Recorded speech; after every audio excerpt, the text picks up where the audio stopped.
Danielle Franzese, the OG Damien and Mean Girls, is coming to Chicago for Pride Month and bringing a cabaret show to our city June 7th through 9th. Danielle, thank you so much for your time today. Thanks. It's great to be here.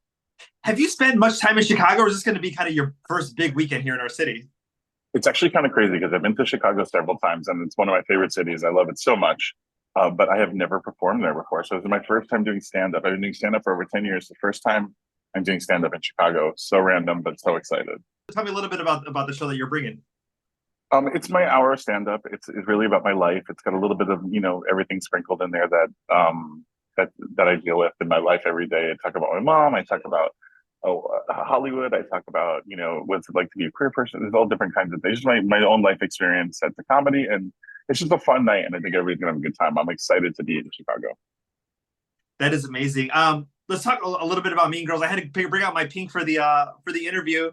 But when the script was written, Tina Fey has so many references to the Chicagoland area, whether it's Northwestern, Old Orchard, Walker Brothers. Tim Meadows mentions, leaving the south side of Chicago. I mean, there's so many parts that are not just, a global inspiration, but so many parts of that movie that are inspired by, Chicagoland. Absolutely. Yeah. Tina went to Chicago, second city. And, it's based in Evanston, which is where all the John Hughes films are based. So it's definitely has a tinge of Chicago in there. Because I think the one interesting thing about Mean Girls is that, oftentimes in the LGBTQ plus community, you have that project, whether it's a movie, a TV show, an album that you listen to that you feel seen. And this is one of those movies for so many people that this was like, this is going to be my go-to movie. This is the movie that I'm going to watch over and over. And I feel, some sort of comfort or some sort of visibility. But I think the crazy part is that you and Jonathan and Rajiv, weren't out at the time when the movie was made. Right.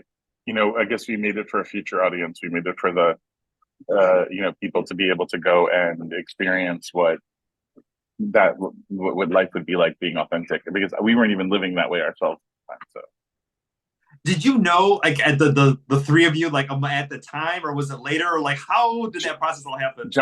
Jonathan and I definitely talked about it, but Rajiv and I didn't find out till way later. Looking is also one of my favorite series of all time. I think the series ended way too soon. I'm glad we had a movie to kind of wrap things up. Talk a little about that experience, because it's definitely, something that so many people hold tight, especially now as we're looking back. People have such fond memories and wish that show had a little bit more of a life.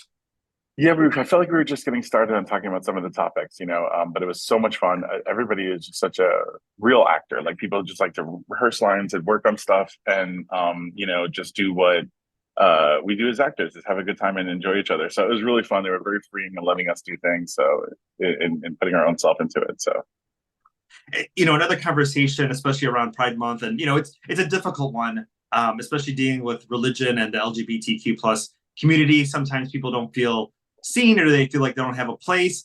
Talk a little bit about the podcast that you're doing, because I think it's such an important part that maybe wasn't there before, that you're really bringing a voice, to that conversation. Well, I like to think that using the talent is like God shining a light on you. And when you use it, you're like a reflective surface so other people can bask in it. And it's kind of like, with that thinking, my podcast, Yash Jesus, was born out of, because it's kind of like the intersectionality between spirituality and sexuality is a pretty dark place sometimes in the zeitgeist. So we're just trying to shine a little light on people and let them know in a comedic way that God loves them and it's fun. Well, it's just really a nice opportunity to just infuse myself into my stuff. Everything that I got made fun of now is the reason I cash a check today. So I'm just out there trying to take all of my pain points and turn them to paid points and having a good time and enjoying with people. And, sometimes when you tell your story, other people can see themselves in it, and it helps other people feel seen, like you said earlier. So, that's sort of the idea behind the whole thing.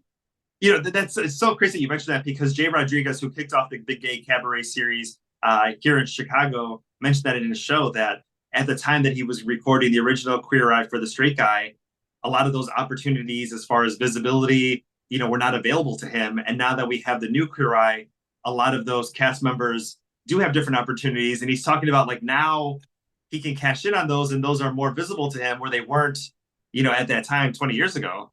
Oh, for sure. When my movie came out, I didn't get an MTV Movie Award nomination, or even a GLAAD Award nomination. The movie didn't get, and then it's the musical, Great Hands gets to have a Tony nomination. I may be the Jennifer Holiday, the Jennifer Hudson. But I'm very proud to have been source material for something that has gone on to make a lot of people feel seen.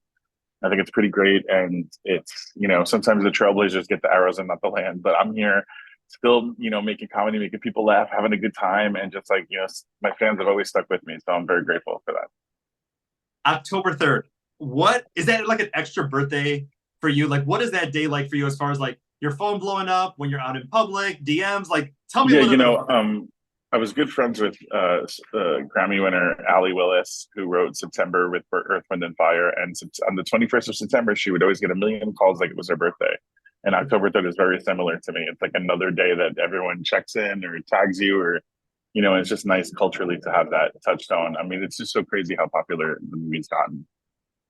As far as the cabaret show goes, what's something as far as like the message or the theme, as far as your journey that people are going to see in the show, as far as maybe you growing up, some of the different projects, and and where you're at now.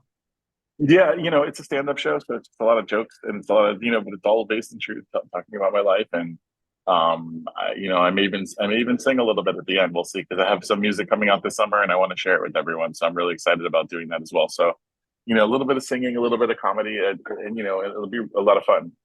Because this is not just, you're not just doing the show here in Chicago, but you're hitting several different spots across the country for Pride. And this is awesome that like you're being able to sing and that you're able to hit so many spots, and you get to connect with audiences that way.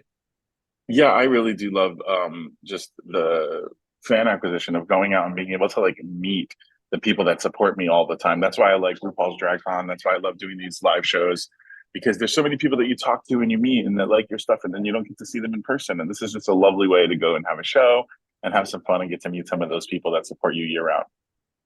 When fans run into you in the street or a meet and greet, or whether they might run into it at an airport, and obviously there's those quotes from Mean Girls that have become iconic, do people usually come up and just say like, "Hey Daniel, hey Danny," or is it usually one of those quotes that comes out? It's always a different thing. People are like, what's it feel like? Is it weird? Is it creepy? Is it fun? I'm like, it's weird if people are weird. It's creepy if people are creepy, and it's fun when people are fun.